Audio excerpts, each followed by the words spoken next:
Yeah, I know. I know you don't see the title. Oh, Jessica Jones is already out. What can you possibly say about the conversation? Well, I'm making this review now.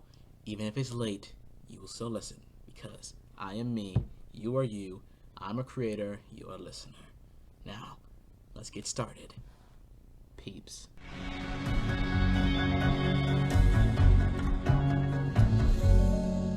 What is up, everybody? John Blood 101 here again, and I am back with another video. And today, I'm going to be tackling the monster, gigantic new series on Netflix, Jessica Jones. And why I say monsters and gigantic, people have been reviewing this left and right. People that haven't even watched Marvel movies or shows are coming out of the woodwork to watch this movie and see how the story is told. Now, if you are like me, then before the series came out, I was doing some reactions to the trailers and all kinds of stuff like that. I've been waiting for this series for months, and I was already excited because the Netflix quality of Marvel shows is really good, like fantastic. Like Daredevil was one of my favorite TV shows of all time. That's how good it was. So I had very high expectations for Jessica Jones, and I gotta say, it did not disappoint. But this is another huge question that I want to see. Some people have not answered, and some people have. Is it better than Daredevil? Well, I would not say so.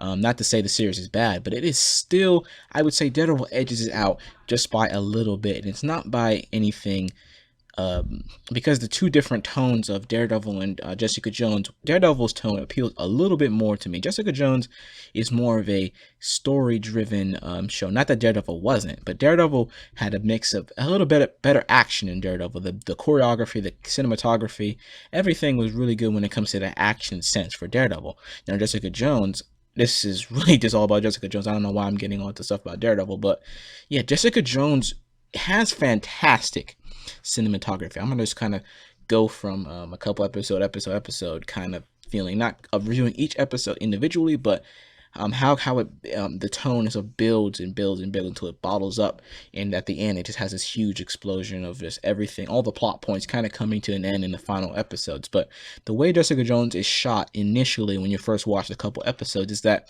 something is always watching her. Nothing is It's very eerie in that way, where like Jessica Jones is her office or slash her house is down this corridor in this hallway, and someone is always breaking into her house. Okay, someone is always in there. The door's window is always broken somehow, and just the way it's shot when there's scenes where Jessica is about to enter her house down the hallway, and it would have this, like, it has a suspension to it. Everything is really suspense for the first couple episodes, because you don't know exactly what chases her unless you actually watch the trailers, which you'll know will be Kilgrave, aka the Purple Man. But for you that have not actually watched the show, something is always with her. Something is always watching her.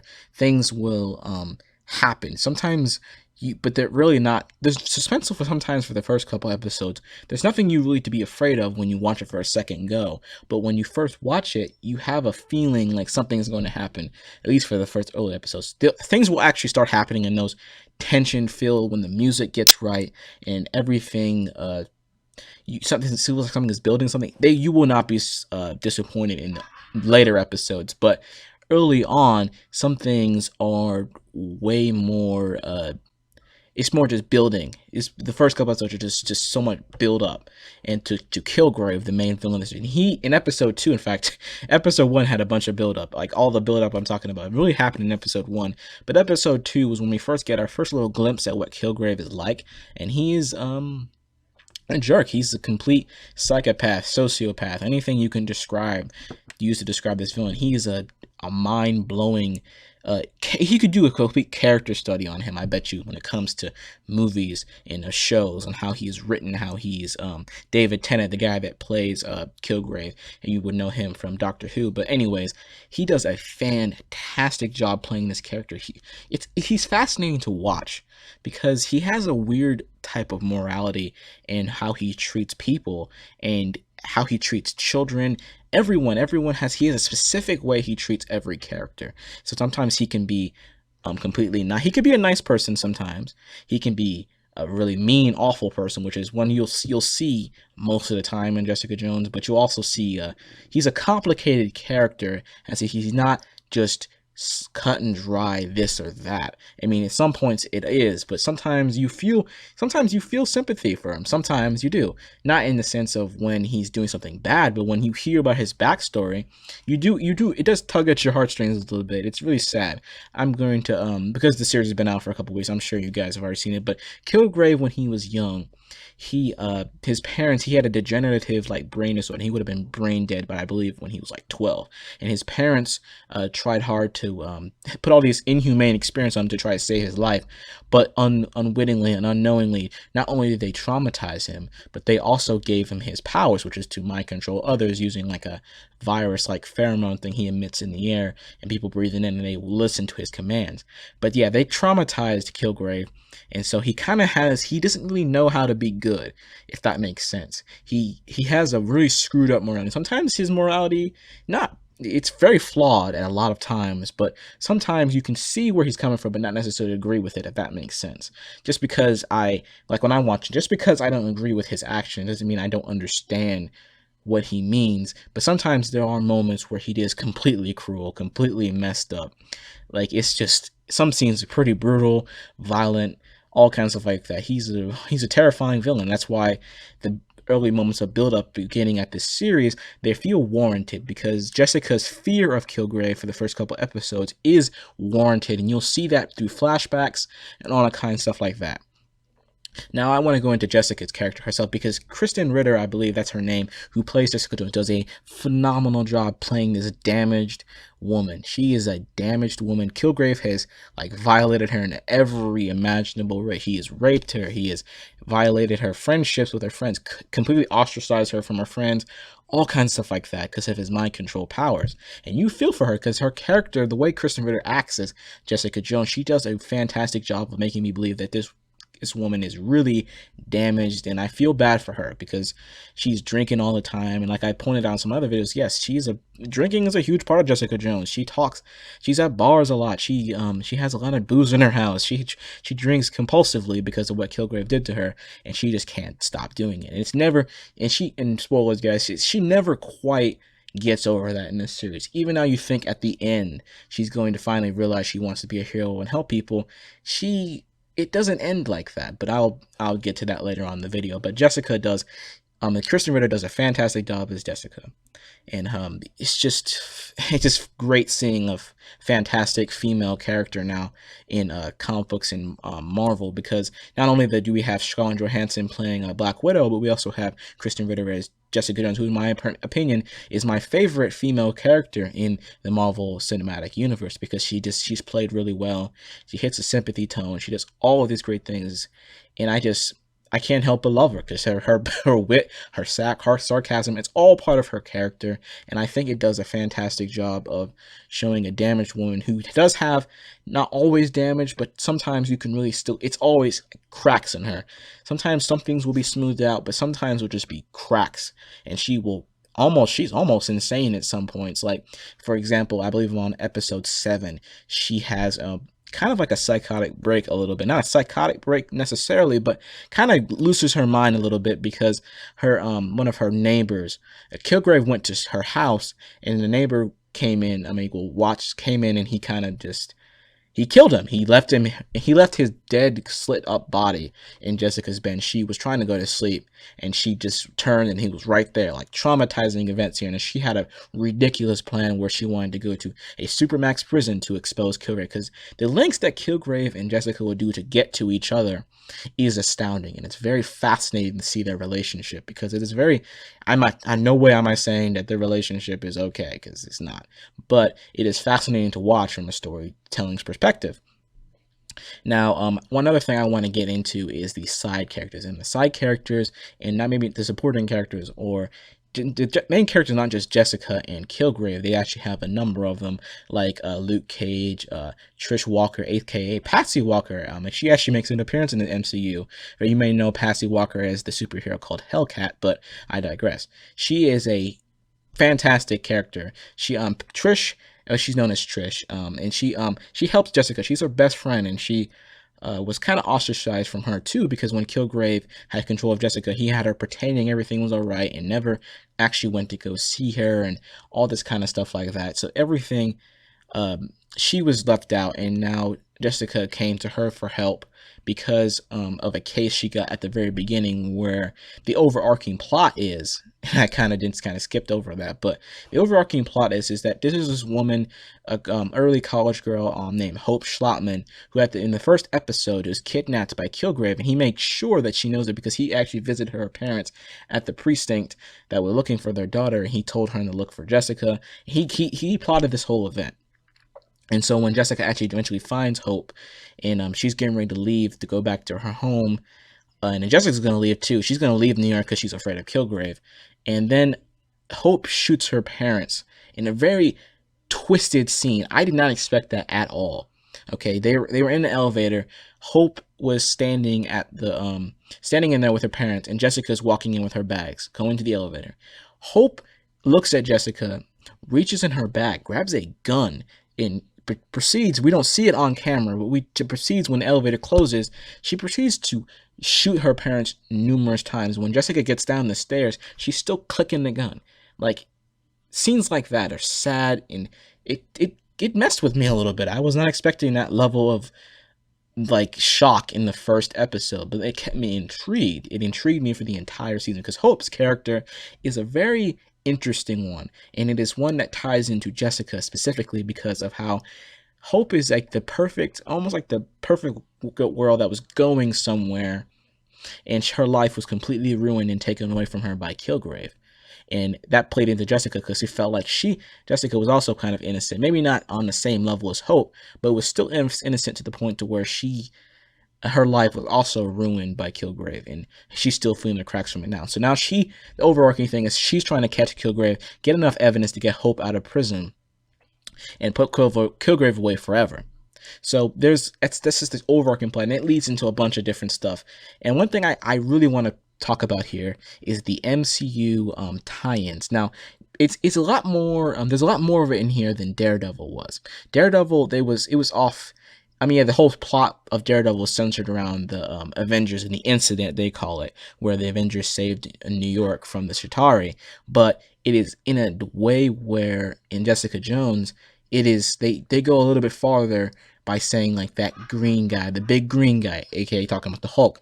And they actually have, I believe on episode 5, they have a villain who tries to kill Jessica because she blames just all superhero people that have superpowers because of the death of her mother, who was crushed to death in the Avengers movie when the Chitauri, I think, when a building fell on her, she saw her mother bleed to death. All kinds of traumatizing stuff like that. So she hates superheroes, and that's just that one episode, but it was meaningful, and it made me think. I never really saw anyone specifically die in Avengers, but you actually see more of the effects of it now in these more street level characters and how it actually affected the community of New York. And I thought that was really eye-opening, and it's really interesting. And now I can actually see how this can tie into the plot of Captain America Civil War, maybe not directly, but how in the movies we don't see too much of the destruction, but when we see like in Jessica Jones or Daredevil, we see how it affects individual people, and that's really what I want to talk about here. But anyways, another thing I want to talk about here is how they play the superhero aspect of this show. Now, Daredevil didn't have any superpowers in it. It didn't really have anything too supernatural besides his blind superhero powers where he can hear and see stuff like that. Besides that, it wasn't really played up. Like in Jessica Jones is the same way, where her super strength, yeah, we see it happen, but it's casual. Like this is one scene where she walks in there with lockers, and there's locks on the lockers, of course, and she just rips them off with her hand. Not easy peasy, lemon squeezy. No, really any. They don't really play it up at all. They just do superpower things. They just happen. It's not a really big part of the narrative, I guess. But yeah, another person I want to bring up here is Luke Cage. His unbreakable skin, that is not played super huge. It's played bigger than Jessica's, and I will say that for a reason, because there was a scene where Kilgrave actually made Luke Cage. Yeah, his skin isn't protecting from Kilgrave's virus, but he makes him blow up his apartment and make sure Jessica sees it, and he just walks out with his skin. He's burning, but he's not hurt necessarily. So that's played up a little bit more than Jessica's powers, but you get what I mean. It's not the superhero part is not a huge, like, big part of this show the way you think it would be on a show this scale. But another thing I want to get into is actually Luke Cage himself, who is played by, I'm not sure what the actor's name is, but his actor looks just like Luke Cage from the comics. I can't really see any discernible huge difference between the two. They have the orange sweatshirt, orange shirt at times, not all the time, but they do have the orange shirt. He just looks just like him. He's a very interesting character. He's always with them ladies, I gotta respect him for that. He's always with them ladies, man. He's got them. He's got him, man. He's got it. He actually owns a bar, which was kind of focused on Jessica a little bit. Kind of ties in with Jessica because of the bar thing, but I want to talk about him and Jessica's chemistry because it's the right kind of chemistry a couple should have on the show, because this is probably the best written romantic kind of story we've seen, even just in the MCU in general, because the way they interact, their chemistry is pretty much unmatched by any other couple I've really seen in the MCU. Even though they're not technically a couple, it's just how it's written is that there's like a romantic tension between the two, and it's never fully realized in the show, but is still an aspect of it every time Luke Cage is in an episode. And it is huge. And once you realize what they've done to each other, now Jessica, this is a huge spoiler too, Jessica actually killed Luke Cage's wife in when she was Kilgraved. I would just use that as the phrase when anyone's Michael, but she killed his wife when she was under Kilgrave's control and didn't tell him, and she slept with him. Jessica slept with him and everything, like pretty screwed up stuff.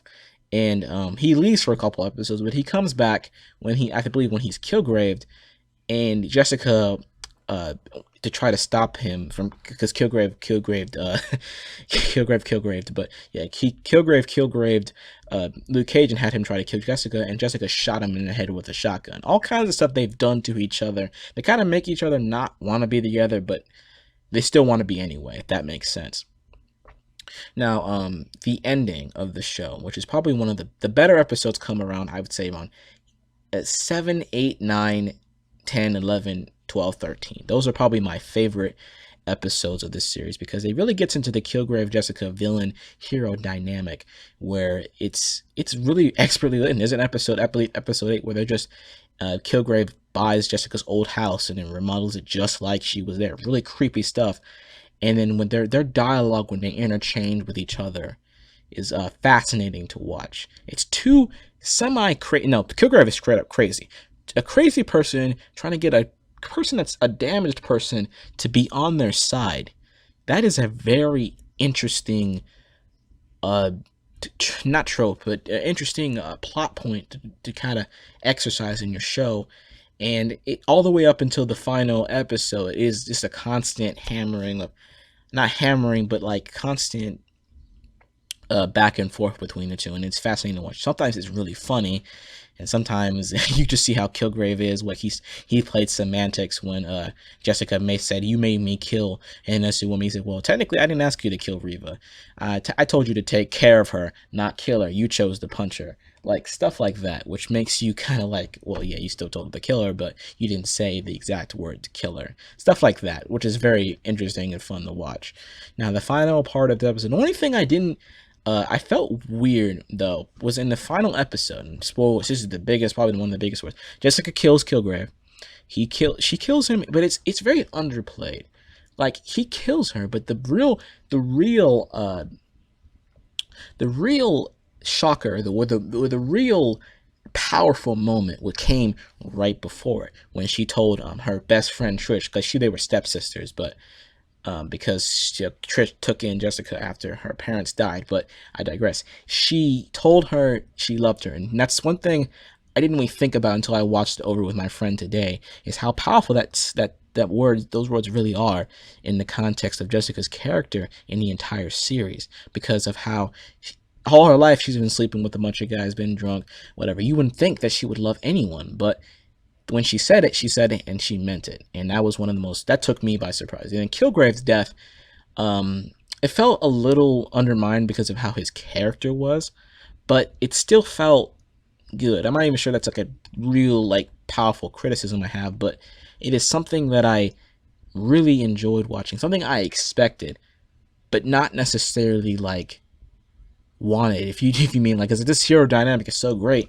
I was like, you have to kill him, but but the way the narrative was going, it was obvious. I just wanted to see if they were gonna play across that, play around with it a little bit, maybe not kill him, maybe do something else with him. Why'd you have to kill great people? He was a great villain, probably the best villain in the MCU besides Kingpin, but I would say they're about neck and neck. But yeah, the final part of Jessica Jones, she never really quite takes on a hero role. I think she's gonna try. She said that I'm going to try to be a hero, but there's no way of really. I guess I gotta try to make myself feel better, because she still hates herself, and that is one of the biggest aspects of the show. To a point, and it's just self-loathing. It's there's a lot of moments in this series where, yeah, self-loathing is a big part of this series.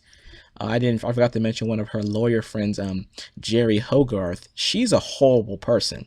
All right, she cheats with her wife with another woman, and kind of screws over her ex-wife, Wendy, I believe her name is. That she screws her over numerous times, and Wendy actually dies. Actually, at one point, she gets hit in the head, and she gets a pretty gruesome scene, but. I digress.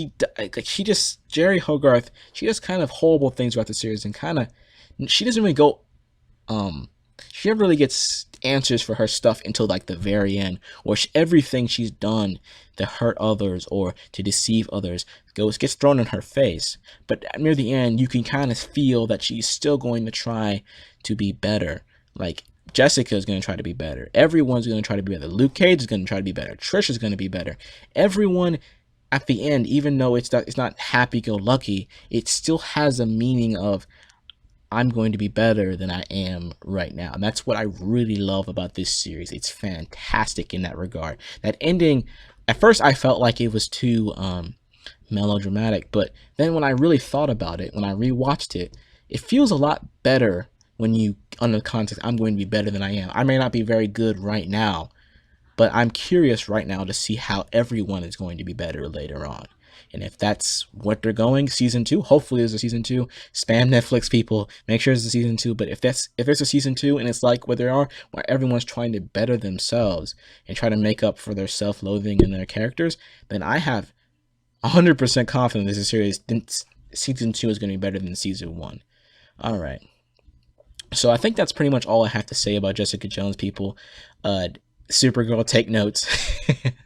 But yeah, I may make a video about why I think this show works as a female superhero character and why Supergirl doesn't later on. But for right now, this is a fantastic TV show. I recommend you guys just buy Netflix just to watch this show. It is perfect. I'm not perfect, but it is almost perfect. It hits the right tones. It hits you emotionally. It does all that great stuff you want to see in your TV show. You are invested almost 100% the way through. I almost forgot here, people. I have to actually give a review score. I tend to forget to do that, so I have to edit it back in. But yeah, all in all, I'll give Jessica Jones a 9.5 out of 10. I know I just gave I give a bunch of stuff I like a 9.5 out of 10, but I tend to review stuff I really, really like on this channel. So I'll probably get into more diverse reviews later, but for right now, yeah, 9.5, Jessica Jones. Watch it now! Now, I guess that's all I gotta say. So, this is John Blade 101, everybody, and I bid y'all good day. Have a good one.